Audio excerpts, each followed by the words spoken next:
E aí, como tá? Tá me ouvindo bem? Perfeito. Tá, tô ouvindo bem. Ótimo, ótimo, maravilha. Tá. Eu gostaria que você se apresentasse para as pessoas que estão nos prestigiando agora. Tá. Boa tarde para todo mundo. Boa tarde, Rodrigo. Obrigada por estar me podendo para eu poder estar aqui junto com vocês, né? O meu nome é Graciela Navarros, eu sou nutricionista.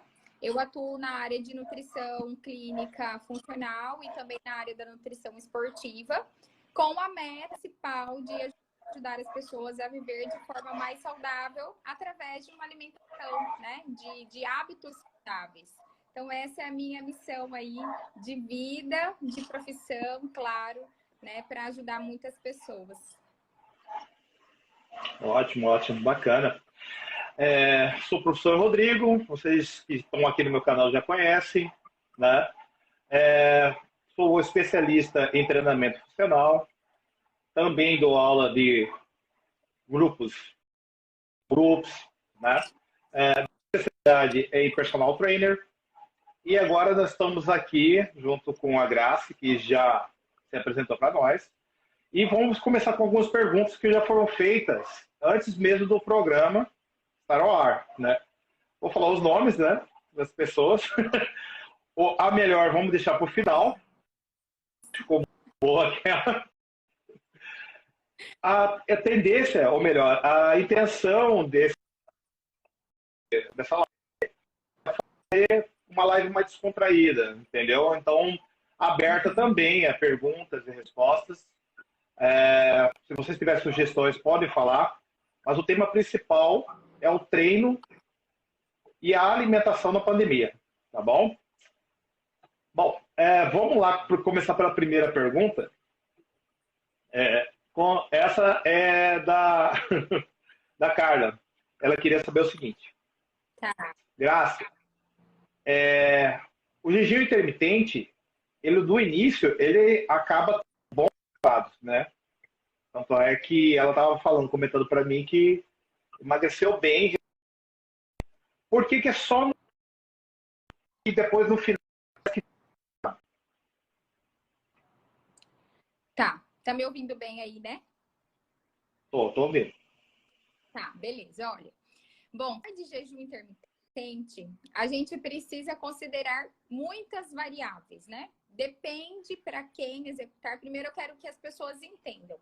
O jejum intermitente, ele é uma estratégia nutricional que a gente faz com o objetivo de regular várias coisas. Pode ser utilizada para emagrecimento, pode ser usada para um ajuste hormonal, ela pode ser utilizada para síndrome do ovário policístico, ela pode ser utilizada para vários tratamentos de saúde.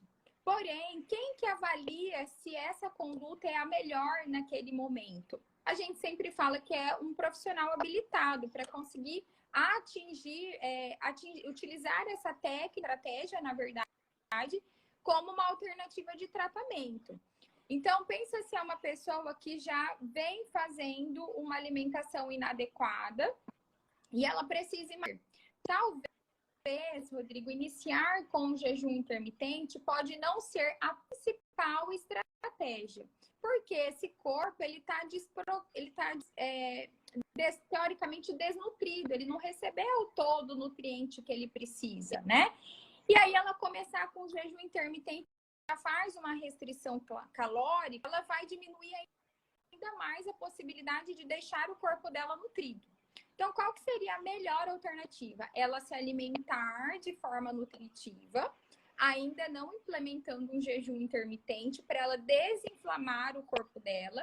E aí, utilizar posteriormente, existe a possibilidade de usar o jejum como uma técnica de emagrecimento, né? Como uma estratégia de emagrecimento. O que acontece não só na estratégia do jejum, mas a estratégia mesmo de um processo de reeducação alimentar, às vezes de uma low carb, de várias outras estratégias que a gente faz da pessoa iniciar mais o emagrecimento, ter mais emagrecimento no início e depois ir desacelerando. Isso é natural, porque no início a gente também muito líquido, não só a gordura, mas também muito líquido. E depois a gente precisa modificar as estratégias. Como eu disse, o jejum, ele não é um estilo, não é uma coisa que a gente tem que fazer todos os dias. Mas a gente precisa utilizar ele como uma estratégia de emagrecimento, no caso de emagrecimento, né? E aí depois a gente precisa mudar as técnicas, porque a gente precisa estimular esse corpo de forma diferente.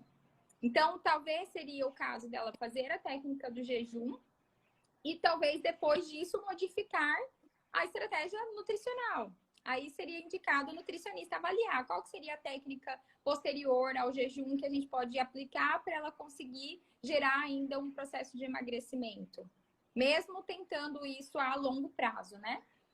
Você já estou fazendo isso 3 meses. E aí, depois de 3 meses, ela ainda pode continuar o processo de emagrecimento, mas com outra estratégia nutricional. Então, é natural, não só no jejum, mas com outras estratégias que a gente faz, até na reeducação alimentar, da pessoa perder mais no início e depois ela ir desacelerando. Aí entra a conduta nutricional com a estratégia de estimular ainda mais o emagrecimento. Ah, que ótimo. Então, é uma opção, uma estratégia também, né? As pessoas não podem achar que aquilo ali vai ser a panaceia para resolver todos os problemas dela. Não. Essa estratégia, quem vai melhor montar é um dado, né, gabaritado, correto? Realmente. Aí uma coisa também muito importante qual a frequência que ela está fazendo esse jejum? Quantas vezes na semana ela faz? Se ela faz o jejum todos os dias, eu não acho interessante ela aplicar o jejum todos os dias. Por quê? Ela perde a oportunidade de receber nutrientes também. Ela pode aplicar o jejum, mas com uma frequência menor, né? Avaliar como é que estão os exames, se tem a necessidade realmente de manter o jejum 3 vezes, 2 vezes na semana. A gente consegue ver o perfil lipídico, o perfil hormonal, para ver como que vai ser utilizada essa estratégia, né? E iniciar a aplicação do jejum. Mas talvez não seria tão interessante fazer todos. Eu recebo algumas pessoas já fazendo isso, ou que me falam que fazem o jejum intermitente e que faz todos os dias o jejum, né? E aí ele aplica jejum todo dia, perde a oportunidade de receber uma fonte de proteína necessária ao longo do dia, uma fonte de vitaminas e minerais necessária ao longo do dia, porque está fazendo jejum todos os dias, né? Tá fazendo isso tá tornando disso um estilo de vida, só almoço e janta. E aí onde que entra fruta, onde que entra o complemento da fonte de proteína para manter o né? Toda a fonte, por exemplo, de frutas e verduras. Onde que eu vou receber fibras para o meu intestino funcionar? Onde eu vou receber vitamina C se eu só almoço e janto? Nem sempre dá para receber só no almoço e no jantar. Então, compreende como é importante a gente pensar em todo o contexto alimentar, só não em fazer uma restrição para emagrecer? Sim, né? Principalmente não ter uma dieta muito restritiva agora, ou passar muito tempo, acredito eu, porque pode atrapalhar diretamente o sistema imunológico, né? A pessoa pode ficar até subnutrida se ela passar muito tempo, ou se ela fazer uma dieta com calóricos.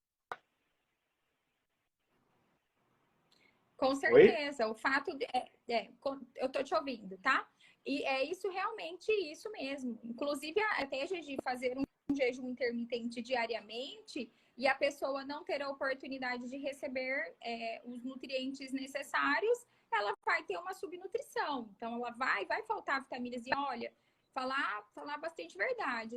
Eu faço ali todo o check-up de exames quando eu passei o tratamento, né? E vou acompanhando ao longo desse tempo. É muito comum, Rodrigo, falta de ferro, falta de vitamina C, zinco baixo, vários nutrientes que precisam estar ok para que eu tenha uma boa imunidade, vitamina D baixa. Então, assim, vários nutrientes que são fundamentais para que eu tenha uma boa imunidade baixo. Por quê? Porque eu não faço uma alimentação variada, eu não faço uma alimentação bem distribuída. Normalmente as pessoas consomem muito carboidrato ao longo do dia e esquecem de consumir outros nutrientes que são importantes, né? Aí o que acontece? A pessoa ganha peso. É claro, a gente está vivendo uma fase muito difícil agora, que é a pandemia, que as pessoas, eu creio que esteja em casa, né? E aí Esperamos. as pessoas começam oremos para que isso aconteça. Mas assim, as pessoas passam muito tempo em casa comendo muito, ganham peso e aí ela quer um resultado assim e utiliza a estratégia do jejum intermitente, sem desinflamar o corpo, sem preparar esse organismo mais, deixá-lo mais nutrido para iniciar um processo de jejum, entende? Então, a gente precisa tomar muito cuidado quando inicia uma técnica, uma estratégia nutricional como o jejum intermitente. Fora também, Ótimo. olha, eu falando um monte aqui, tá, Rodrigo? Tô contando Não, pode tudo que falar. eu acho interessante. Da Não, esse é pessoa bacana. também, da pessoa priorizar também os cuidados com o que ela vai comer depois que ela sair do jejum. Eu tenho pacientes que saem do jejum, pacientes não, pessoas que iniciaram o tratamento comigo e que já estavam fazendo o jejum e por conta própria. E aí ele saía do jejum e comia um monte de arroz branco. Se a estratégia do jejum também é reduzir o nível de insulina, ele vai lá e aumenta a insulina dele logo após o jejum, comendo um monte de arroz branco, sem uma proporção adequada de alimentos que ele vai ingerir ao longo do dia. Então tem que ficar atento, né? Os resultados, às vezes, que a gente quer muito rápido, isso tem uma orientação nutricional. Ótimo, ótimo. Tem perguntas para mim? Ei, Nutri? Aí depois tem as perguntas aqui, que a Silvia mandou, né? Mas vamos fazer um bate e volta, porque o que ela mandou tem a ver com saber também, tá? Tá. Eu vou te perguntar aqui uma coisa. As pessoas me perguntam também muito, Rodrigo, sobre a questão de quais são os exercícios que mais auxiliam na queima de gordura abdominal. Se existe alguma coisa de exercícios que ajudam. E também perguntaram se o exercício de abdominal é um exercício que, de fato, queima gordura ou não? Ou é só mito? Conta aí pra gente. Ótimo. Eu já falei isso na live anterior, mas não custa nada responder, porque é uma dúvida bem comum, né, para nós profissionais de educação física. Bom, o que acontece? O abdômen, ele é um músculo como qualquer outra parte do nosso corpo, né?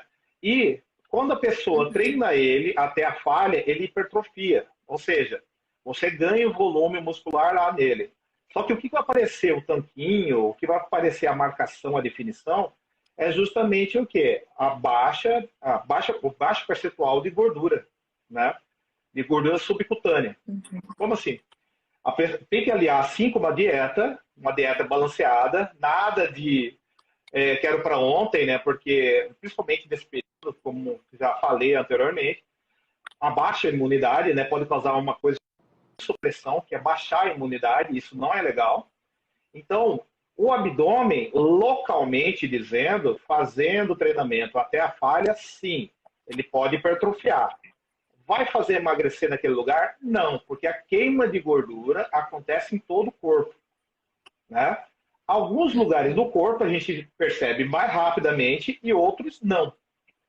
Por que isso? Porque nós temos depósitos de gordura armazenada pelo corpo. E isso vai depender de que tipo do biotipo é da pessoa. Exemplo, algumas mulheres têm gordura em formato de pera. Ah, professor, mas como que é isso? O formato de pera é o culote, né? E a cinturinha fina. Esse é o formato de pera. Aí nós temos também algumas mulheres com formato de maçã, que é um tipo de gordura mais andrógena, que ela se localiza, né? Então, esse tipo de gordura, esses lugares onde que nós estamos observando, citando dois exemplos, né? Faz com que a pessoa não perceba tanto que ela está queimando, porque naqueles lugares tem uma concentração maior de gordura. Mas a metabolização de gordura acontece no corpo todo, entendeu? Então, quando você for fazer o abdominal, tem várias vantagens, como, por exemplo, a não protusão do abdômen, porque ela ajuda a voltar um pouquinho mais, o abdômen fica muito mais firme. Para as mulheres, os abdômenes mais dinâmicos, com movimentação, ajuda também a diminuir a diástase. A isometria também ajuda, tem ação também para isso, que ela seja associada com uma respiração. O abdominal, ele ajuda pra caramba, só que a metabolização de gordura é imprescindível dizer isso, deixar bem claro, né? As pessoas falam, só vou fazer abdominal para perder barriga. Não, não é bem assim, não. Certo. Aí, além disso, também, né, como você falou no início, de cuidar da alimentação. A Sil até perguntou aqui como que a gente faz para controlar a vontade de doce. Exato. Esse é um dos alimentos que são um dos maiores causadores de acúmulo de gordura abdominal, que são os alimentos de alto índice glicêmico, né? E já respondendo aqui, associando a essa pergunta de controlar esses alimentos que causam mais acúmulo de gordura, a vontade de doce, Sil, ela pode vir por vários fatores, tá? Um dos fatores que podem estar ligados é a deficiência do mineral e do magnésio. Então, são dois minerais que o nosso corpo pode estar deficiente e a gente precisa fazer uma reposição ou fazer a ingestão de alguns alimentos, né? E além disso, também pode ser por uma situação de alteração do cortisol, que é um hormônio. E isso faz com que a gente venha cada vez mais aumentando o desejo de consumo de doce. Então, existem outras situações que podem causar, sim, a vontade de doce, mas essas são uma das principais. Então, a gente precisa pensar em fazer a reposição. Se for cortisol, atividade física melhora o cortisol. A parte mais balanceada, a gente consegue também melhorar um pouco esse nível de estresse, né? Existem alimentos que auxiliam nisso. E além de tudo isso, é possível também fazer o uso de alguns adaptógenos que a gente trabalha na linha da fitoterapia para ajudar a melhorar também os níveis de cortisol. Então, são os dois principais causadores. Aí, outra coisa vem vício, né? Por hábito, por crença. A família já criou a criança já comendo doce desde a infância. Então, ela vai fazendo uma rotina mesmo de consumir muito doce e, infelizmente, isso gera um vício. E aí, para ela conseguir sair disso, a gente tem que identificar. Será cortisol? Será vício? Estimular o paladar azedo para quebrar o paladar doce? Aí, a gente vai utilizando algumas estratégias dentro do consultório para amenizar isso. Ótimo, ótimo. Bacana. Bom, temos mais uma pergunta. Essa pergunta é da Rosângela, com relação ainda ao jejum intermitente. Eu vi que duas perguntas, né, sobre o mesmo assunto. Está falando da eficácia. O jejum, né? Com certeza, vixe. Está falando da eficácia do jejum, se ele é eficiente na queima de gordura e se pode perder massa muscular. Sim, ele é eficaz quando bem orientado, tá? É igual eu falei, a pessoa ela pode fazer o jejum no intervalo de alimentação, ela ter uma alimentação bem desproporcional, ela ter uma alimentação inadequada. Então, o jejum talvez não seja tão eficiente. Eu já tive pacientes, quando a gente faz a aplicação dessa estratégia, que tiveram excelentes resultados, né?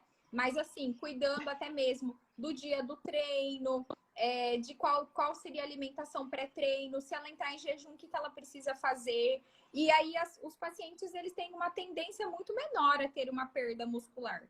É muito menor. Quando bem orientado com um profissional, ele pode sim aplicar o jejum intermitente e não perder massa muscular. Por quê? Porque a gente precisa administrar bem a alimentação na janela de oportunidade. Então, tem vários pacientes que fazem musculação, Muay Thai, ou fazem corrida, ou que buscam um emagrecimento e que a gente faz a aplicação do jejum e ele consegue sim fazer a manutenção. Aí depende de qual é a estratégia que você vai usar ao longo do dia.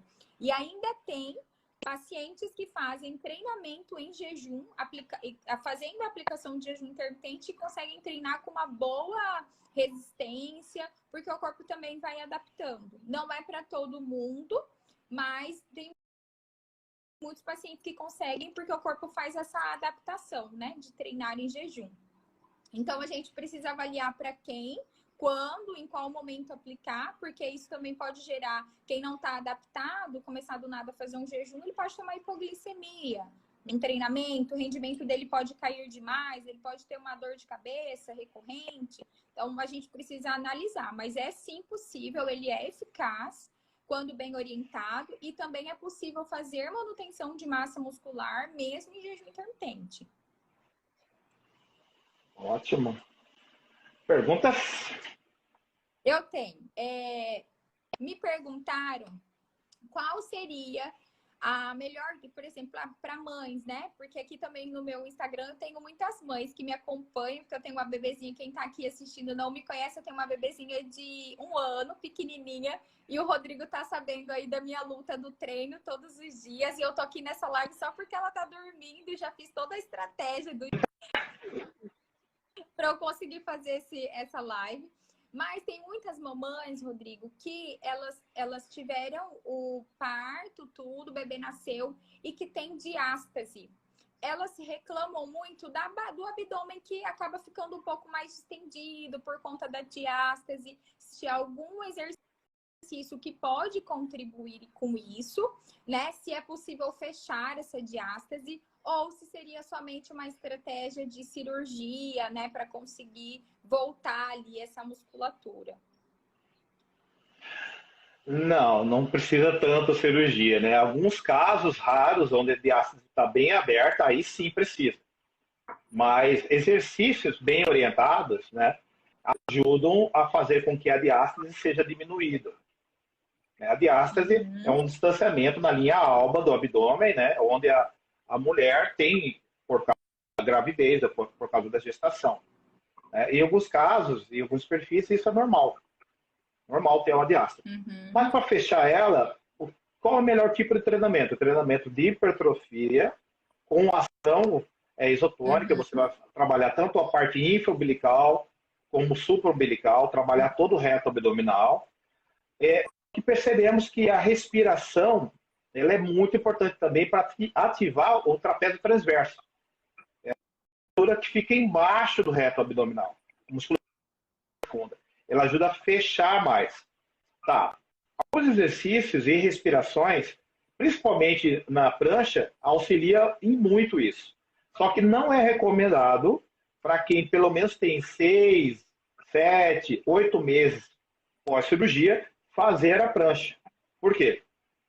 O risco, porque a prancha abdominal, ela aumenta muito a pressão no nosso corpo, interna, né? Porque você vai ficar naquela posição e vai ficar durante um tempo. Então pode aumentar a pressão de dentro para fora. E isso pode, se não está bem cicatrizada, abrir ainda mais. Ou seja, o intuito que você tem de diminuir acaba sendo prejudicado porque vai abrir ainda mais, né? Então, eu não recomendo, não é recomendado para as pessoas que têm o quê? 7 meses, até 8 meses pós-gestação. Depois que já está bem fechado, né? Depois que já está bem cicatrizado, ela pode utilizar sim da prancha abdominal. Então, os movimentos para hipertrofia, os movimentos, principalmente que ajudam a corrigir a hiperlordose, porque as mulheres, quando ficam grávidas, projetam a barriga para frente. Então, é natural, durante a gravidez, elas terem dores na região lombar. Crescimento é antagonista lombar. A musculatura antagonista é o reto abdominal, a musculatura da frente, anterior. Entendeu? Então, alongamento para isso da lombar, da região da dorsal, é muito bem-vindo, assim como o treinamento também para os fazendo movimento. E aí cuidar também, porque dependendo do exercício sem orientação, você pode piorar o quadro, né? Exatamente. O quadro se você faz orientação. Ó, a Silvana perguntou aqui para mim, ó. Para nós, na verdade, né? Essa pergunta dupla, exercício. Fazer exercício 3 vezes na semana adianta ou teria que ser todos os dias para obter um resultado associado à dieta? Você acha que 3 vezes na semana poderia ajudar já? A Sil é uma das Bom, participantes do desafio. ótimo. Então, vou começar, e depois você vai complementar, porque tem a questão da alimentação, né? Não adianta nada ela treinar o equivalente a 2 dias em um dia só, e depois, pela ansiedade ou querer compensar. Porque tem muitas pessoas que têm essa ideia de, eu treinei a mais, vou compensar comendo. E não é por aí. Mas vamos lá, vamos falar sobre exercício. É preferível você treinar 30 minutos toda sexta, segunda a sexta ou de segunda a sábado, né? Do que você treinar 3 vezes na semana, 1h30, 1 hora. Por quê? Porque quanto mais estímulo você dá para o seu corpo diariamente, mesmo que seja pouco, ele vai criando, você vai criando, lógico, né? E também, se o seu objetivo for hipertrofia, vai absorver melhor a proteína que você está fazendo ingestão. Entendeu? Então, respondendo para você, é melhor treinar pouco e todos os dias, poucos minutos, mas pode ser um pouquinho mais intenso, do que você treinar 3 vezes a semana, né? E treinar 1 hora, 1h30, com dias faltados. Então, para queima de gordura não é tão bom, tá bom? E para ganho de massa muscular também não, porque treinando somente 3 vezes a semana, vai ficar algumas musculaturas, grupos musculares, sendo jogado de lado, sendo não tão bem trabalhados e estimulados. O ideal seria para ganho de massa muscular. Qual que seria a sua orientação, Rodrigo? Você acha que o mínimo de treinamento, quantas vezes na semana? Pensando em ganho, porque você falou 30 minutos todos os dias de emagrecimento, né? Para massa muscular também, respeitaria também essa estratégia de 30 minutos, 5 vezes na semana, pelo menos? Sim, também respeita. Por quê? Sim. No mínimo, seria 4 vezes. Como assim? Tem uma metodologia de treinamento que eu posso dividir em treino A e treino B. Para mulheres, treino A seria peito, tríceps, costa, bíceps e ombro. Esse é o treino A. Vamos colocar que ela fez segunda-feira. O treino B seria os inferiores completos. Certo? Então, se você termina, ou melhor, se você monta esse treino, planeja ele, de fazer A, segunda-feira, B, terça, quarta-feira você vai fazer o treino A. Então vai ser A, B, A, B. Se você treinar pelo menos 4 vezes na semana, você vai ter um equilíbrio muscular, tanto a parte superior do corpo, né, dos membros superiores, dos membros inferiores e também do core, que é a região abdominal. Então, para ganho de massa muscular, você vai ter um estímulo semanal, 2 vezes um estímulo semanal para cada agrupamento. Entendeu? Se for costa e bíceps, peito e tríceps e ombro, segunda, você vai treinar peito e tríceps e ombro também. Então vai ser 2 vezes o estímulo. Assim, tendo 2 vezes o estímulo, você consegue otimizar. Então, no mínimo, eu aconselho para quem quer ganhar massa muscular, 4 vezes na semana. No mínimo. Aí, quanto mais tempo que ela tiver, melhor. Lógico, vai melhor, vai maximizando os resultados, porque vai aumentando o estímulo. Só que isso deve ser feito também com um profissional de educação física qualificado, porque ele pode fazer uma progressão do seu treinamento e ele pode fazer progressão baseada em carga, uma progressão baseada em séries, de números e repetições. Então, aparentemente, eu vou procurar um na internet, vou baixar e tal. Só que esse app, esse programa, ele não respeita uma coisa chamada individualidade biológica. E muitas das vezes não faz E muitas das vezes, não se você tem dores articulares, se você tem dor de cabeça constante, se toma remédio controlado. Essas informações da anamnese é muito importante para nós trazermos para o treino e quanto mais informações tivermos do aluno, mais criterioso vai ser, mais perfeito vai ser o trabalho. Eu tenho. Depois a gente já vai responder essas perguntas aqui, mas eu lembrei de uma pergunta. Quando o paciente ele tem, por exemplo, você está me ouvindo? Tô te ouvindo. Beleza. Tô te ouvindo. O que você acha? Um paciente, por exemplo, que tem 100 quilos, né? E você acha que é mais interessante ele iniciar a atividade com esse peso, que é um peso de um grau de obesidade mórbida, dependendo da altura, né? Normalmente, ou ele vai em grau 3 ou ele é mórbida pelo peso. Você acha que é mais interessante ele iniciar a atividade física com esse peso, mesmo com uma sobrecarga para o joelho e tal? Você acha que é interessante? Tá ouvindo? Voltou aí? Voltou.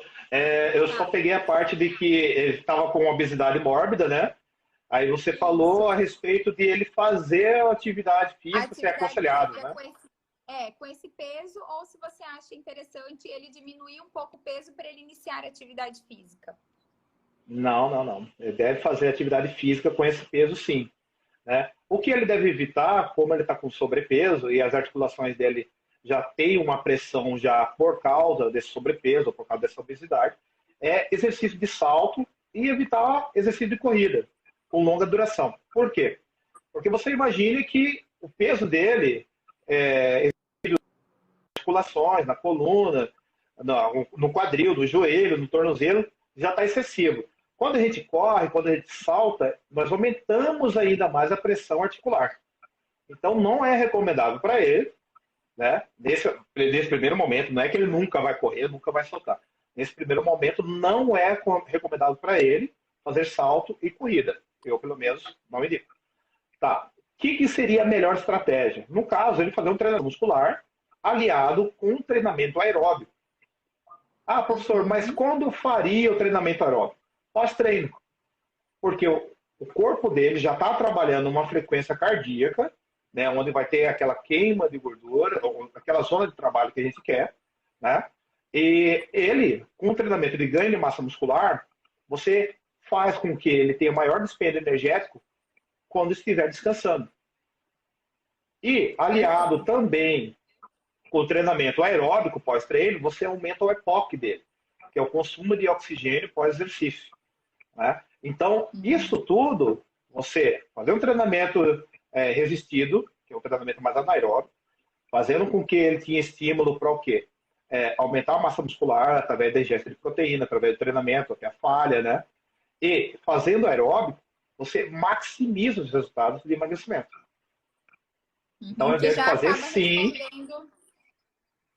Acaba respondendo já a pergunta da Sil, né? Que ela perguntou, teria que ser o aeróbico associado à musculação ou apenas o aeróbico? Eu acho que, assim, acredito que sempre é interessante associar os dois, né, Rodrigo?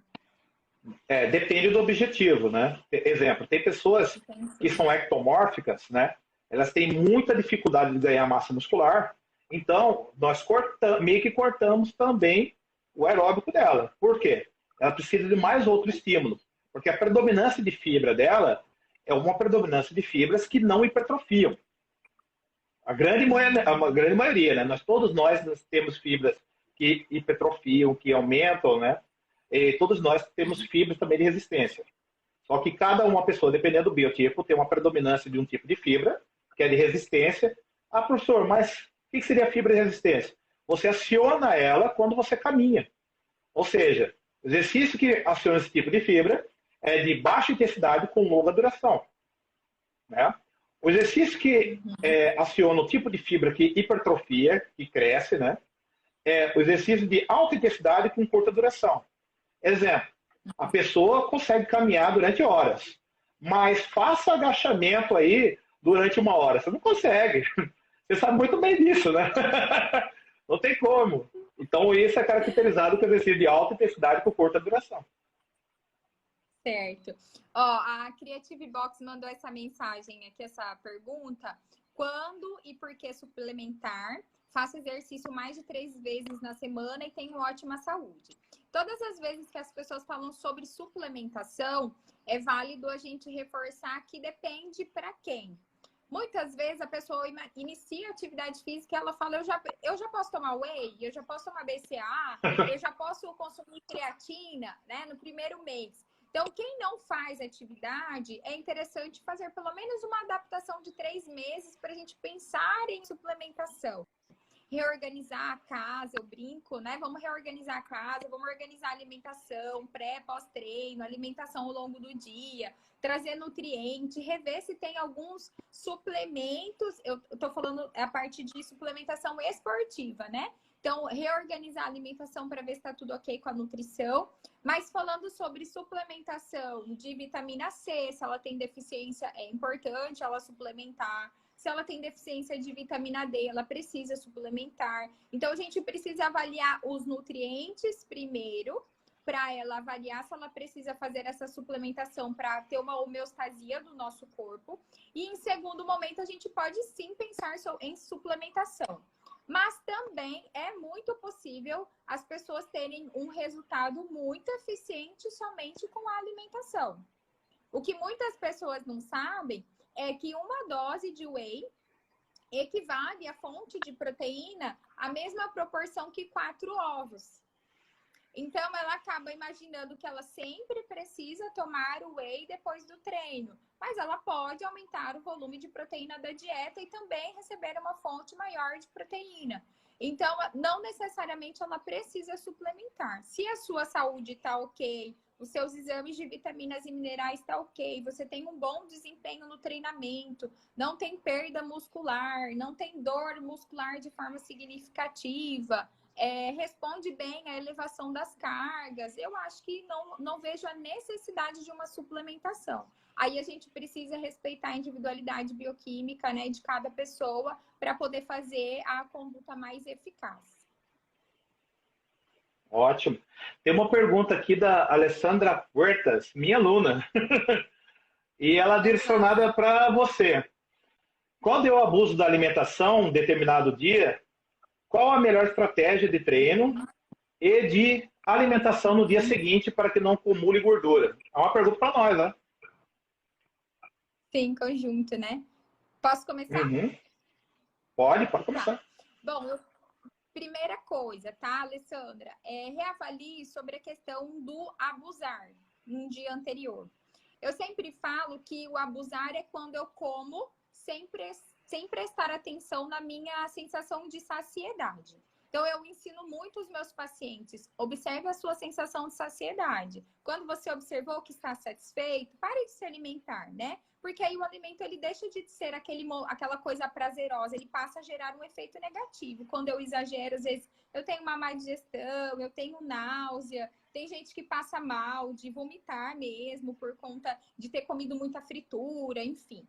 Então, reavalie primeiro isso. Mas se for, por exemplo, um alimento mais calórico, vamos supor a pessoa, hoje é sábado, né? Sábado, domingo, as pessoas acabam gostando de comer uma pizza, consumir uma massa, enfim. Se isso, dentro de um contexto alimentar, não for algo muito frequente, você segue a sua rotina normal no dia seguinte. Você não precisa fazer uma dieta restrita no dia seguinte, né? Você pode voltar para a sua rotina normal. Agora, se isso se repete com muita frequência, primeiro você precisa de um nutricionista para te ensinar a alimentar e a ter uma boa relação com a alimento.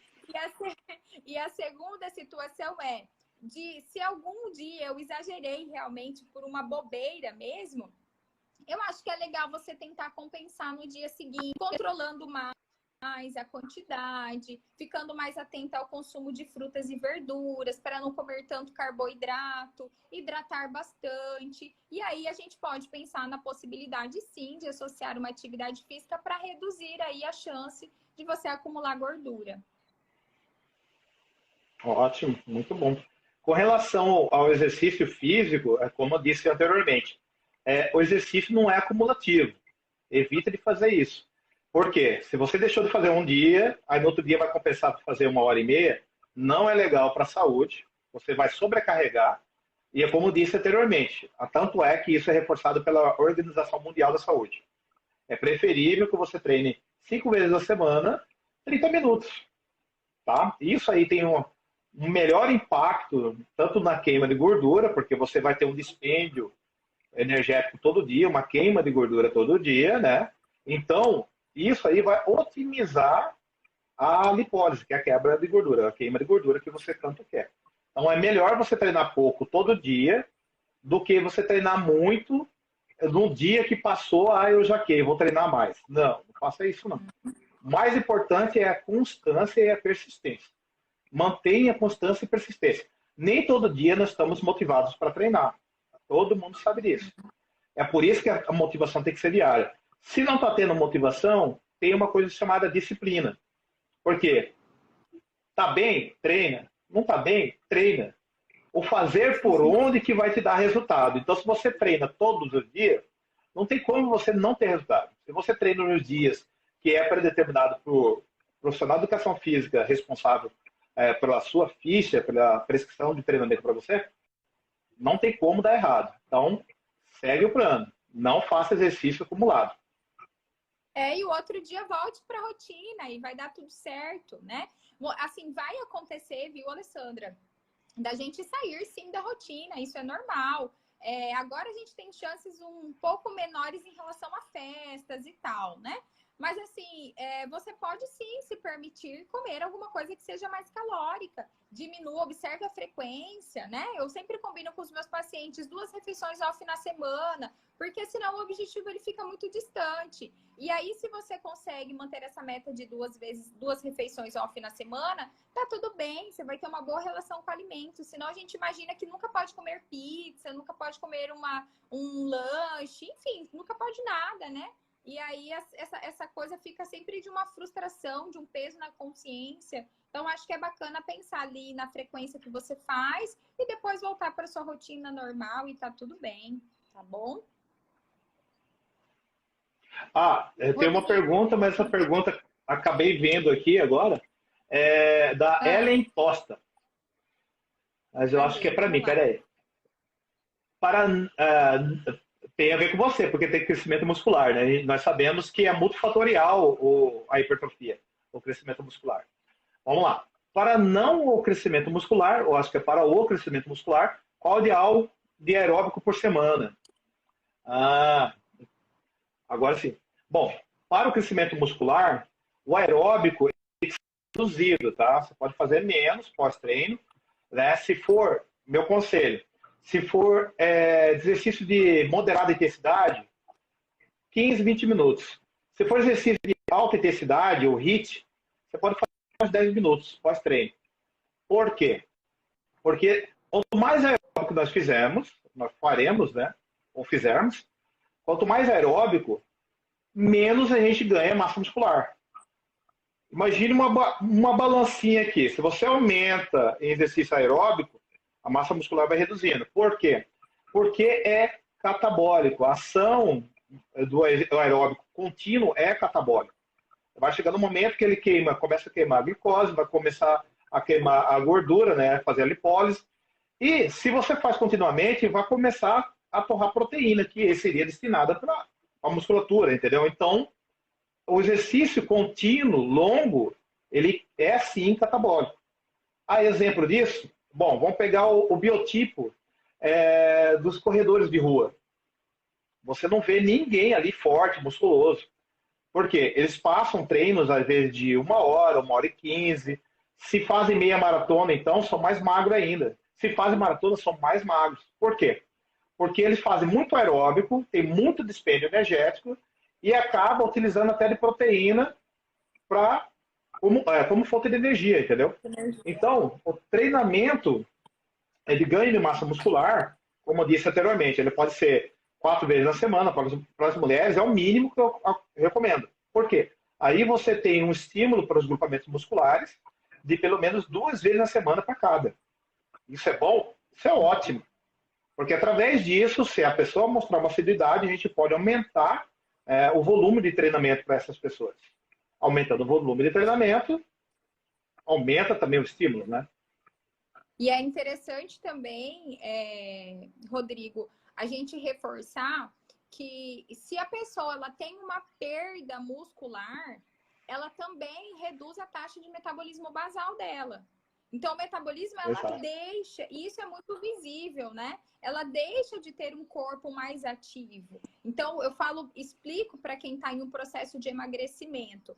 Se ela está fazendo uma restrição calórica para esse processo de emagrecimento, é possível a gente associar um treinamento com uma restrição calórica, fazendo uma manutenção e até logo depois de um tempo de emagrecimento, ela já iniciar o processo de ganho de massa muscular. Só que eu vejo que existe uma grande associação das pessoas de que eu estou emagrecendo, eu preciso fazer somente aeróbico. Quanto mais aeróbico eu fizer, mais eu vou perder peso. Não. E aí ela começa a ter uma perda muscular e ela começa a ter um metabolismo mais lento. Então, essa conscientização que você trouxe hoje é super importante, né? Porque ela vai perder, a taxa de metabolismo dela vai cair a partir do momento em que ela perde musculatura no corpo. Sim, exatamente. E lembrando, quando mais massa muscular, menos gordura. Então, se você tem massa muscular, está ganhando, né, e hipertrofia, o que vai acontecer com o seu corpo? A taxa metabólica basal vai aumentar. O que seria a taxa metabólica basal? É o quanto que o seu corpo gasta em calorias para manter a sua máquina funcionando. Entendeu? Então, aumentando a sua taxa metabólica basal, aumentando a quantidade de calorias que você vai gastar, você vai acelerar mais a sua queima.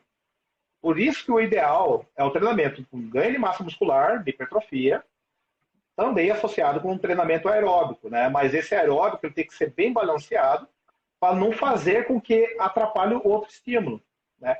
A gente chama de concorrente, né? Treinamento concorrente.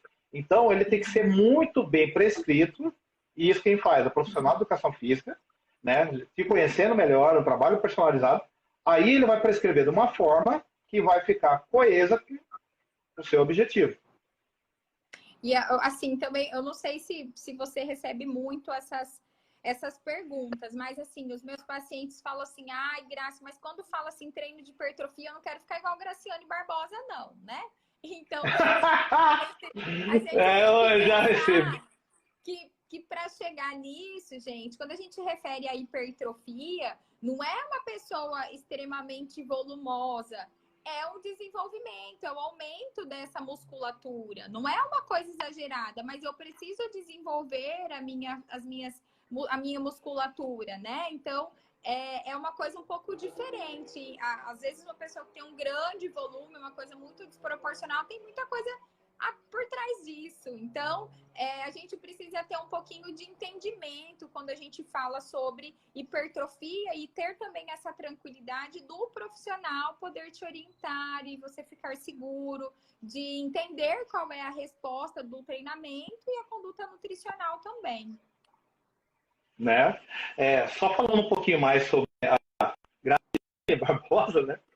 Que as pessoas falam, nossa, não quero ficar tão grande, tão musculosa quanto ela. Gente, ela, né, não é abertamente, mas ela faz uso de testosterona. Então, para chegar àquele volume muscular, não é tão simples, não é tão fácil e não é só utilizando também, né? O endócrino pode falar isso melhor para você.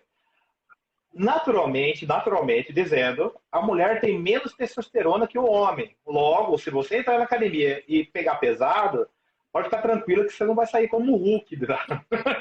Fica tranquila, né? Fica tranquila, não tem problema. Só que é importante dizer, como você falou, algumas perguntas, aliás, algumas questões que volta e meia aparecem para nós, né? Não tem como. Eu não quero ficar musculosa e tudo. Eu pego esse gancho ainda para falar sobre a importância do treinamento de membros superiores, que muitas mulheres não gostam. Mas a grande maioria dos homens já gostam, já adoram o treinamento, né? De superiores, peito, tríceps, braço. Então, saiu uma pesquisa em 2019, já é um pouquinho mais velha essa pesquisa, né? Falei até na live anterior. Ela foi feita com homens, né? Mas aqueles que conseguiam fazer acima de 40 a 40 apoio, conseguiam ter uma diminuição na incidência cardíaca, né? De ataque cardíaco, de embolia, até mesmo de embolia, se não me engano, se estudos tratavam. Na diminuição, eles diminuíam a probabilidade de ataque cardíaco e de AVC. Você vê como que é importante. Aí você fala, professor, mas eu tenho que fazer então, em torno de 40 apoio para diminuir. Aí, quantos por cento diminuíram esse grupo, né? Diminuiu em 96% a probabilidade. 96% é muita coisa. É muita coisa. 96% menos probabilidade de um AVC e de um ataque cardíaco. É muita coisa. Só que esse estudo, ele traz para nós uma compreensão de que, você precisa fazer 40 apoio? Não, para uma mulher que está iniciando é impossível, né? Mas ele traz, se a gente for fazer uma interpretação desse estudo, a importância de treinar o membro superior. Você não precisa fazer 40, mas quanto mais próximo de 40 você tiver, ou quanto mais você avançar e evoluir em treinamento de membros superiores, né, melhor vai ser para você. Melhor vai ser para o seu coração e melhor vai ser para o seu cérebro. Sua saúde, no modo geral, agradece. Então, mulheres, treinar braço não é só para homem. Igualmente, treinar perna não é só para mulher, homens. Né? Pelo amor de Deus. Tem muitos homens que não gostam de treinar perna. Mas para eles eu falo uma coisa. Quando você treina a perna, você aumenta o estímulo natural do corpo de produzir mais testosterona. Ou seja, tem para todo mundo. Né? Aumenta o estímulo, porque é uma musculatura muito grande, né? Então o corpo vê que tem uma necessidade de produzir mais testosterona. Então, essas pessoas que não gostam de treinar um membro, não gostam de treinar o outro, ao invés de pensar somente na estética, vamos pensar um pouquinho na saúde, porque a saúde, se você coloca ela em primeiro lugar, a estética acaba vindo como consequência. Tudo bem? Perfeito. Nós temos perguntas aqui, ó. Tem uma para você, hein, da Ana. Tem da Ana. Eu vou falar da Ana. Nós já temos quase 1 hora aqui. Não sei se essa live cai aqui com 1 hora. Deixa eu falar. Ana, é importante a gente pensar que toda restrição, ela sim, tem grandes chances de gerar uma compulsão. Só que quando a gente fala restrição, depende desse grau de restrição. É possível a gente montar um planejamento, um nutricionista montar um planejamento alimentar com um pouco de restrição, mas comendo muito mais nutriente do que ela comia antes, sem um acompanhamento nutricional, e ela não ter compulsão alimentar, né? Agora, se ela faz algo, vamos supor, antes ela comia 2 fatias de pão, ela tomava leite, comia ovos, comia várias coisas, e de repente ela come um ovo de manhã. Essa é uma restrição muito significativa, né? Existe grande chance de período noturno ela ter um quadro compulsivo. Então, se você quer iniciar um processo restritivo pensando no emagrecimento, é importante você ir fazendo as restrições graduais, vá melhorando a qualidade da sua alimentação para diminuir o quadro de compulsão. Uma segunda situação sobre compulsão alimentar é entender como está a minha distribuição alimentar. Normalmente a compulsão ela vem seguida de uma falta de alimentação anterior. Vou dar um exemplo. Jantar. Todo mundo fala assim para mim quando chega no consultório: Graciela, eu tenho um comportamento compulsivo de noite. Eu chego em casa e eu quero comer muito. Tudo que eu vejo pela frente eu como. Eu abro a geladeira, eu como uma fruta, eu como um doce, eu como um pão. Se alguém chegou com alguma coisa, eu tô comendo também. Enfim, ela tem um comportamento compulsivo. Quando a gente vai fazer uma anamnese alimentar, eu consigo identificar que ela não comeu nada à tarde, ela passou a tarde toda sem se alimentar, ou ela pulou o café da manhã, ou ela comeu só um carboidrato refinado no período da manhã, e isso gera uma fome seguida, né? Ou ela não comeu nada de salada à tarde, e ela faltou fibra para poder fazer um controle de absorção desses alimentos, enfim. Então, é um contexto que favorece com que ela tenha um comportamento maior. Alimentos de alto índice glicêmico, comeu à tarde um doce. E o que você lancha à tarde? Eu como um bolo de chocolate. Vai chegar o período da noite, essa absorção ela foi muito rápida, de noite vai gerar o quê? Uma baixa de glicose, porque teve um pico de insulina, gera uma baixa de glicose, e quando ela chegar ao período noturno, ela vai querer comer muito. Então, atenção, como é que está sendo o meu lanche da tarde, se você chega em casa com um comportamento compulsivo? Como é que está a minha alimentação ao longo do dia? Como está o meu consumo de proteína? Como é que está o meu consumo de fibras? Qual é a qualidade do carboidrato que eu estou consumindo? Se for integral, é ainda melhor, para que eu consiga ter um controle, uma maior saciedade. Enfim, existem vários pontos relacionados. A gente faria uma live só sobre restrição e compulsão. Mas assim, é importante que se ela quer emagrecer, fazer uma certa restrição é bacana, principalmente se for orientado com um profissional que a gente adequa mais à alimentação, e observar a alimentação ao longo do dia para ela não ficar sem alimentar e não ter um comportamento compulsivo. Ótimo. Nutri, estava vendo o horário, não sei se ainda está acontecendo isso, mas quando estava 1 hora, quicava, né? Não sei se ainda acontece. Mas, minhas considerações sobre isso, né? Tinha uma pergunta, tem que fazer essa pergunta, senão a Fernanda vai brigar comigo também. Tá, vamos bobagem, né? Ela queria saber o seguinte, como que ela faz para perder barriga continuando bebendo cerveja?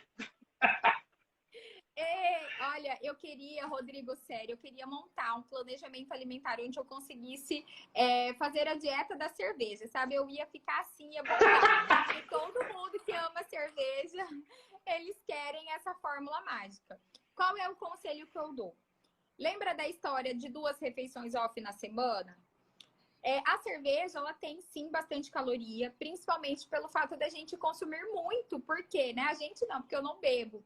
Mas assim, cerveja, né? Às vezes eu tomo um destilado aqui, um destilado ali. Mas eu penso naquela pessoa que bebe cerveja e que ela bebe muito porque é calor em Cuiabá. As pessoas ingerem bastante. Qual que é o problema? É o exagero de caloria que ela vai receber, né? E aí isso faz com que ela tenha um acúmulo de gordura. Para ela conseguir administrar melhor isso, eu acho que o contexto alimentar durante a semana, eu acho que tem que ser bem importante. E no final de semana, ela vai precisar dosar a quantidade de bebida alcoólica. Porque imagina, ela cuidou a semana inteira, restringiu a caloria, aí ela vai lá no final de semana, bebe 2 caixinhas, 1 caixinha de cerveja, já compensou todas as calorias que ela reduziu durante a semana. Então, infelizmente, não tem fórmula mágica, tá? Não tem outra alternativa. Você precisa readequar o consumo de bebida alcoólica. E eu tenho muito mais certeza. Como é o nome dela? É Fernanda? Fernanda. Tá. Fernanda, eu tenho certeza que você vai ficar muito mais feliz se você controlar as calorias da bebida alcoólica, fazer o treino com o Rodrigo e organizar o consumo, o controle de bebida alcoólica, treinar e ter o seu abdômen menor.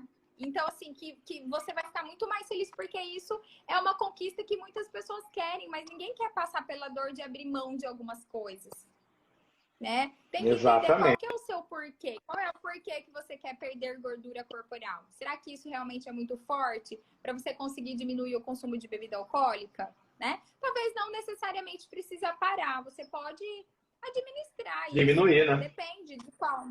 Diminuir a frequência, diminuir o consumo, trocar por um destilado. O gin, por exemplo, é uma bebida que tem menos teor alcoólico e que você pode misturar com alguma outra coisa que tem menos calorias. Então, pensar nessas outras estratégias para você conseguir manter um prazer que você tem, que você gosta, mas também tentar chegar perto da realidade da composição corporal que você deseja. Então, tem que entender o porquê dessa pessoa, né? Do quanto isso é importante para ela. Exatamente.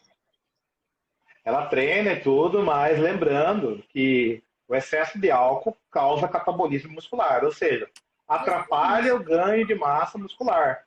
E como foi dito nessa live, a gente enfatizou que quanto mais massa muscular, menos gordura. Ou seja, você vai acelerar o metabolismo, tendo mais massa muscular, né? Vai aumentar a taxa metabólica basal. Então, dá uma maneirada, não tem como, não tem fórmula mágica, como a própria Nutri nos falou, não tem como. Nutri, suas palavras, suas considerações. Certo, gente, quero agradecer a todo mundo que passou por aqui, assistiu um pouco da nossa live. Obrigada, Rodrigo, pelo convite. O meu Instagram tá aqui marcadinho no Instagram do Rodrigo. Quem quiser conhecer mais o meu trabalho, fico à disposição para dúvidas. E, gente, como eu falei, não existe fórmula mágica, entender a individualidade, a necessidade de cada um, para que a gente possa viver com mais qualidade de vida, pensando que nós estamos em um momento muito complicado. Se você não preparar o seu corpo para talvez a próxima pandemia ou a 4ª onda, como é que você vai ficar, né? Então, a nutrição é a base de tudo. Então, deixo aí os meus contatos, né, no Instagram do Rodrigo, para que vocês possam aí conhecer mais o meu trabalho e se cuidar. Ótimo. Nutri, muito obrigado pela parceria de anos. É sempre muito bom conversar com você. Eu aprendo bastante. É uma troca gostosa de conhecimento, né? A gente vê que nós não não competimos, na verdade, agregamos ainda mais. Quando a pessoa está aberta a entender um pouquinho do que o outro faz, fica muito melhor nosso trabalho em conjunto. Então, muito obrigado mesmo, de coração. E eu gostaria de deixar um recado aqui que eu não falei nessa live, né, para todo mundo. Gente, exercício físico, ele produz a irisina. Falamos sobre isso na live passada. Torna a falar novamente nessa live, por quê? Que isso é tão importante? Porque a irisina, ela faz com que o vírus, se você contrai o Covid-19, ele não prolifere rapidamente no seu corpo, entendeu? Então, um estudo feito pela Faculdade, né, de São Paulo, Faculdade Estadual de São Paulo, concluiu que 34% das pessoas que são fisicamente ativas não foram hospitalizadas. 34% é muito considerável. É muito considerável para você repensar a sua atitude, caso você seja sedentário, repensar a sua atitude, caso você sempre joga para depois, não tenho tempo para treinar, não tenho tempo para isso, não tenho tempo para aquilo. Se você não tiver tempo para cuidar da sua saúde, você vai ter tempo para cuidar da sua doença. Então, gente, vamos colocar prioridades na vida, a saúde. Essa live é feita com carinho, porque nós queremos passar conhecimento para você. Excesso de informações tem demais na internet. O que nós queremos passar para vocês todos que participaram dessa live, é conteúdo, né? É qualidade de informação, é conhecimento. Tanto na área de nutrição, como na área de treinamento. Tá bom? Então, pessoal, lembrando só mais uma coisa. Evitem de treinar sem ajuda do profissional de educação física. Por quê? Porque, ao mesmo tempo que o exercício ele auxilia você a não contrair o Covid, se você faz exercício direto, em alta intensidade, ele pode causar uma coisa chamada imunossupressão. O que é isso?